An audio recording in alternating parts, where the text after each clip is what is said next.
Shloka number 6 यथाकाशस्थितो नित्यं वायुः सर्वत्र गोमहान् तथा सर्वाणि भूतानि मत्स्थानीति उपधारय. ஸோ இங்கே வந்து நெக்ஸ்ட் ஃபீச்சரை இந்த இடத்துல பகவான் வந்து சொல்கிறார். என்னது அது அப்படின்னா, எதாலையும் நான் அஃபெக்ட் ஆகிறது இல்லை, அசங்கத்துவம், அதை வந்து இங்கே சொல்கிறார். அன்டெயின்டட் நேச்சர். இப்போ முன்னாடி ஸ்லோகத்தில் என்ன சொன்னார், நான் தான் இந்த என்டையர் யூனிவர்ஸை சப்போர்ட் பண்ணேன் அப்படின்னு சொன்னார் இல்லையா. அப்போ என்டையர் யூனிவர்ஸு என் மேலே இப்போ ரெஸ்ட் ஆகின்னு இருக்கு அப்படின்னு சொன்னால், அப்போ நம்மளுக்கு நேச்சுரலாக என்ன டவுட் வரும் அப்படின்னா, இந்த க்ரியேஷனில் நல்ல விஷயமும் இருக்குது, கெட்ட விஷயமும் இருக்குது. அப்போ அந்த நல்ல விஷயத்தினாலேயோ கெட்ட விஷயத்தினாலேயோ பகவானுக்கு ஏதாவது பாதிப்பு ஏற்படுமா, பகவான் அதால் அஃபெக்ட் ஆவாரா அப்படின்னா, பகவான் நல்லதுனாலேயும் அஃபெக்ட் ஆக மாட்டார், கெட்டதுனாலேயும் அஃபெக்ட் ஆக மாட்டார். இப்போ வந்து சப்போஸ் நாம் வந்து இப்போ இந்த ஒயிட்டு ட்ரெஸ் இருக்குது அப்படின்னு சொன்னால், யாராவது வந்து ஏதாவது ஒரு மஞ்சப்பொடி எல்லாம் எடுத்துன்னு வந்து என்கிட்ட கொடுத்தா நான் வாங்கிப்பேன் நினைக்கிறேன். நீங்கள் இது வந்து ஐயோ இது வந்து கரை பட்டுடுத்துனா யார் துவைக்கிறது, நீங்கள் துவைச்சி தருவீங்களா அப்படின்னு கேட்பேன் இல்லையா. இப்போ அது மாதிரி பகவான் மேலே ஏதாவது கரை படியுமா? எவ்வளோ கெட்டவாள்லாம் இருக்கால்ல, அந்த கெட்டவாளோட விஷயங்கள் எல்லாம் பகவானுக்கு டிரான்ஸ்ஃபர் ஆகிடுமா அப்படின்னா, பகவானே அதனால் எதுவும் அஃபெக்ட் ஆக மாட்டார். எது மாதிரி அப்படின்னா, ஆகாசம் மாதிரி. இப்போ ஆகாசம் இருக்குது. ஆகாசம்னா என்னது? ஸ்பேஸ். ஸ்பேஸ் வந்து பிரம்மனுக்கு ரொம்ப க்ளோசஸ்ட் எக்ஸாம்பிளாக வந்து சாஸ்திரம் சொல்கிறது. இப்போ ஸ்பேஸ் எப்படி இருக்குது? ஸ்பேஸுக்கு ஏதாவது ஃபார்ம் இருக்கா?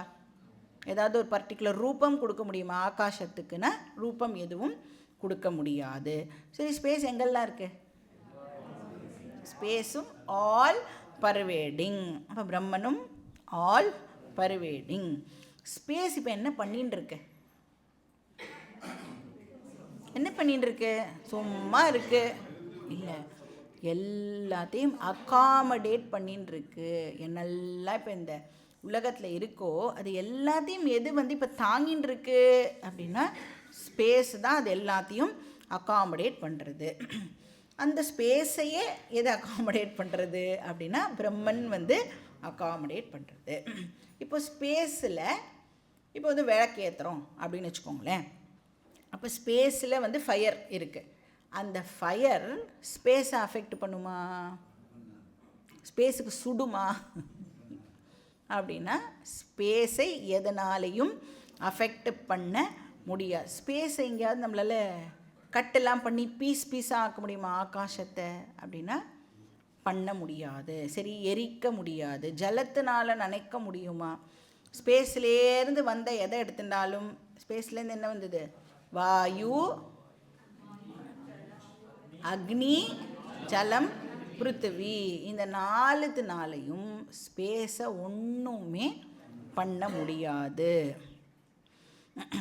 அச்சேத்யோயம் அதாஹ்யோயம் அக்லேத்யோ சோஷ்ய ஏவச்ச. இது என்ன ஸ்லோகம்? பகவத்கீதா தானே, வேறு ஏதோ இல்லை. 2வது அத்தியாயத்தில் படிச்சிருக்கோம் நம்ம. அப்போ ஸ்பேஸை வந்து கட் பண்ண முடியாது, ஸ்பேஸை எரிக்க முடியாது, நீரினால் நனைக்க முடியாது, காற்றினால் உலர்த்த முடியாது, அப்படிலாம் நம்ம அங்கே படித்தோம் இல்லையா. இப்போ ஸ்பேஸுக்கே எந்த பாதிப்பும் வராது அப்படின்னா, ஸ்பேஸையே தாங்குற பிரம்மன் அதுக்கு எப்படி நல்லது கெட்டதுனால ஏதாவது ஒரு பாதிப்பு ஏற்படுமானா ஏற்படாது. அந்யத்ர தர்மாத் அந்யத்ர அதர்மாத் அப்படின்னு அகெயின் கட்டோபனிஷத்தில் நாம் வந்து பார்ப்போம்.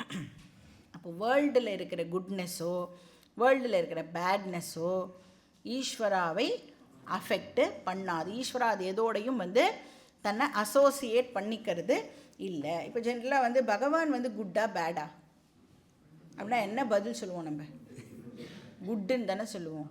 அவர் குட்டும் கிடையாது, பேடும் கிடையாது. அப்போ குட்னஸ் பேட்னஸ் அவர் அஃபெக்ட் பண்ணாதுன்னா எப்படி குட்டு பேடுன்னா நம்மளால் வந்து அவரை கேட்டகரைஸ் பண்ண முடியும் இல்லையா? இப்போ பகவானுடைய உண்மையான நேச்சர் வந்து குட்டும் இல்லை பேடும் இல்லை. அந்நியத்திர தர்மாத் அந்நியத்திர அதர்மாத். அப்போ இந்த குட்டு பேடு அதெல்லாம் வந்து இந்த வேர்ல்டில் இருக்கக்கூடிய விஷயங்கள். அபரா பிரகிருத்தியை வேணால் குட்டு பேடுன்னு நாம் கேட்டகரைஸ் பண்ணலாம். ஸோ வியாவகாரிக திருஷ்டியில் குட்டு பேடெல்லாம் இருக்குது. ஆனால் பாரமார்த்திக திருஷ்டிக்கு போயிட்டோன்னு சொன்னால், பாரமார்த்திக திருஷ்டின்னு இப்போ இந்த லோவர் ஆர்டர் ஆஃப் ரியாலிட்டின்னு பார்த்தோம்ல, இருக்கிறதுலேயே எது அப்சல்யூட் அப்படின்னா பாரமார்த்திக சத்தியம்.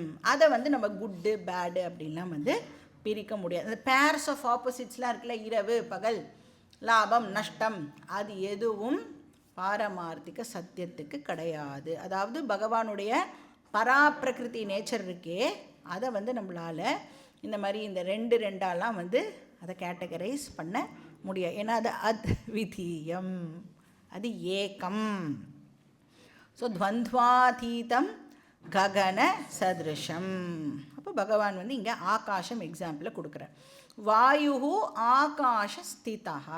இப்போ வாயு எங்கே இருக்குது? ஆகாசத்தில் வாயு இப்போ இருக்குது, கரெக்டா? இப்போ வாயு இருக்கா இல்லையா? எங்கே இருக்குது?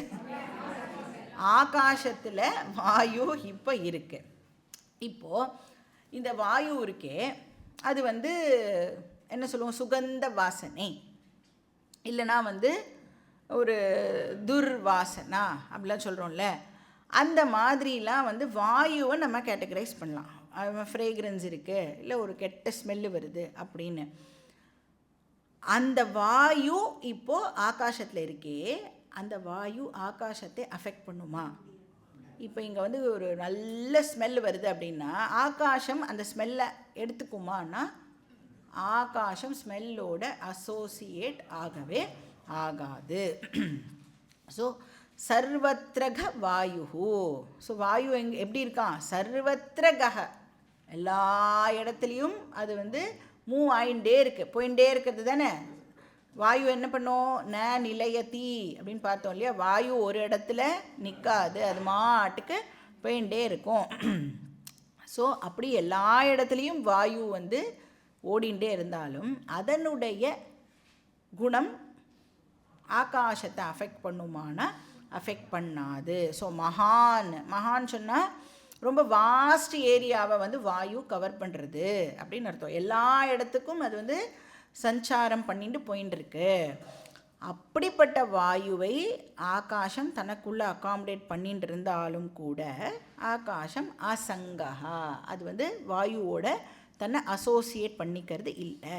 ததா அதே மாதிரி சர்வாணி பூதானி மத்ஸ்தானி, எல்லா ஜீவராசிகளும் எனக்குள்ளே தான் இருக்குது. அதில் குட் பீப்புளும் இருப்பா, பேட் பீப்புளும் இருப்பா, குட் ஸ்மெல்லும் இருக்கும், பேட் ஸ்மெல்லும் இருக்கும், எல்லாமே இருக்கும். அது ஏதாவது என்னை அஃபெக்ட் பண்ணுமானா என்னை அஃபெக்டு பண்ணாது. உபதாரைய அப்படின்னா நீ வந்து புரிஞ்சுக்கோ அர்ஜுனா, மே யூ அண்டர்ஸ்டாண்ட் அப்படின்னு சொல்கிறார்.